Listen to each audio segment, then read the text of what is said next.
influencën, nëse media është e përgjegjshme, thot lajmet vërteta dhe ka një audiencë të mirëfillt për të cilën dikush. Po 20 vjet kishte biznese i thoshin ti jap lekë të reklamës, po mos ma nxirr reklamën time se kam problem me tjetër. Në qoftë se kryeministri do të merrte dhe nëse dikush do kishte mundësi ku thoshte që ka qoftë dhe një mas të vetme të mirëfillte represive ndaj medias, atëre unë do isha shumë dakord me ju dhe do kisha qenë prapë me shkullakun por ama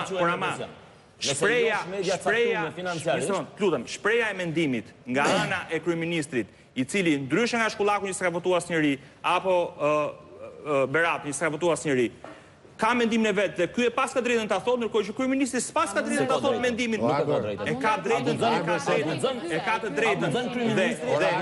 nuk e keni marrë asgjë hegemoninë mbi të vërtetën.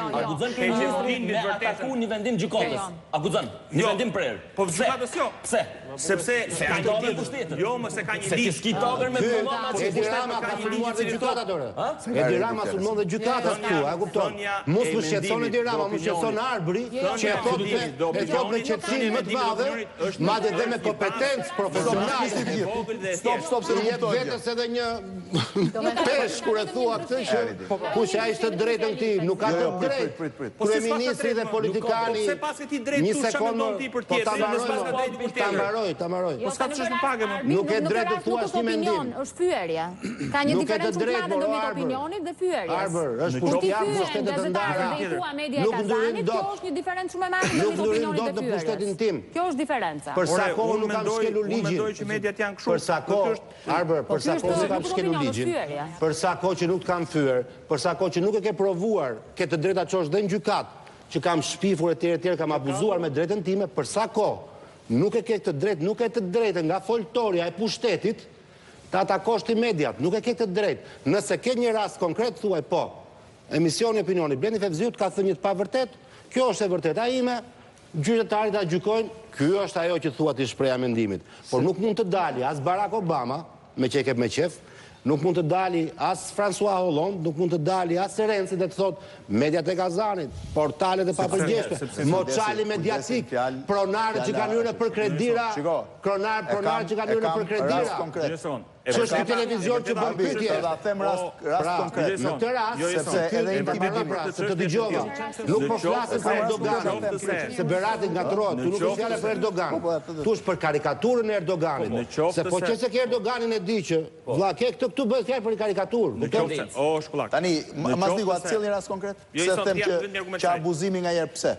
Këtu në studio kam pas kryeministrin fund të shtatorit dhe i thash që Shqipëria është bërë prodhuesi i parë i kanabisit sipas burimeve në Europë. Më tha ti po shpif, po përhap imazh të keq Shqipërisë e gjitha. 4 ditë më pas doli BBC-a, Deutsche Welle, France 24 që e cituan këtë gjë. Tani, praktikisht unë e kisha nga burimet të tyre gazetarëve që kishin ardhur të kishin punuar në Shqipëri. Dhe ata e kishin nga burimet të shërbimeve të tyre. Pra, në këtë rast, te i kalon të drejtën i politikantit, thot gazetarit, po gënjen? Sa asnjë nga këto nuk është e vërtetë. Është një njeri që ka dalë kundër Trumpit e përdor gjuhën e Trumpit për mediat. Profiling New York Times, edhe atë hashtagun e Trumpit e përdor zoti Roma, i cili ka dalë publikisht mbrojtje të bombës kundër Trumpit. Po kjo është urdhë? Argument fare. Redi, kishe një gjë për të? Po, hashtag failing New York Times. Crooked media. Këto janë përdorur për Trumpit. Po s'ka me Hillary Clintonit, asnjëherë. Po nuk foli për New York Times. Unë po tregoj për hipokrizi. Jo, se kjo problemi është kur ju e keni shumë problem, që politikanët shqiptar të krahasohen me ato amerikanët. Ndërkohë që ti se ke fare problem që media jote të krahasohet me New York Timesin. Pra vetë shihni vetë ke New York Times. Ndërkohë që politikanët shqiptar, media ime është e cituar me New York Times me 10 kryeministri shqiptar është i cituar me New York Times. Deklaro, kjo analizë, nuk e kanë thirrë me shitment kryeministrin, kanë deklarë, i kanë marrë Kimi Ongili ti merr deklaratë, kryeministri. Ju nuk e keni fare problem që ta shihni veten krahasuar me ato dhe doni standardin. Nëse kam dhe një çështje për diskutuar, po. Berat, të lutem, është spekullim logjik dhe po e bën dhe me ty. Që ndërkohë që ti kërkon standardet, se s'po thua që portali jote është New York Times, se ti po thua standardet, apo jo? Ti thua standardet që respektohen për të ruajtur median e lirë, kanë këto standarde, këto rregulla. Mos mu drejto duke më gjykuar se nuk ka shanse në një Shqipëri kaq të vogël që në momentin që ti atakohesh, sepse në fund fare ti thu kam 60 punëtor, punonjës, më fal, ë? punonjës. Kur ke 60 punonjës do paguash ti. Do paguash dhe tatime, do paguash dhe takse. Ti je subjekt privat. Je një subjekt që harxhon. Momentin që ti atakohesh, ti në këtë moment nuk je vetëm atakimi i prestigjit tënd, që së pari duhet të rrim tu dhe të themi që kush mundet në këtë etikë që duhet të ndajmë ne këtu brenda, të thotë që kryeministri mund sillet si qytetar, po të doj dhe thotë opinione. Është opinionist.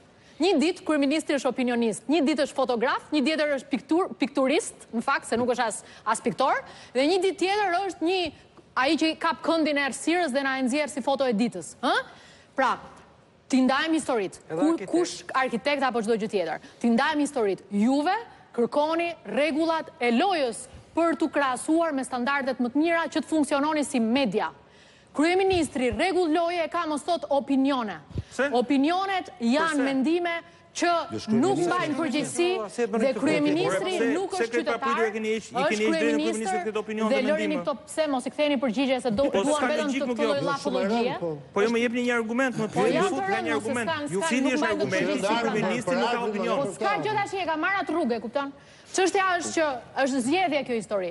Tani, çështja është që i vetmi mënyrë në cilën mund thuash diçka nuk është as i opinion as i mendim kur je kryeministër, por ke detyrë që në momentin që i thua që Shkullaku ka nxjerr këtë foto në keq, të dalim me atë që i ke nxjerr sot për qendrën sociale, thotë jo s'është e vërtet, hajdeni shpejt me mua dhe të shkojmë atje dhe të shohim atë qendrën sociale. Dhe ti Shkullak shko atje se ke disinformuar dhe shkon vërtet te liria e shtypit e disinformimit. Por nëse ne sot vendosemi sot përballë, ju thoni s'keni dëshmi? Si s'keni dëshmi? Ju keni një gazetare që thotë më pushuan nga puna se doja t'jepja videon e Erion Veliajt.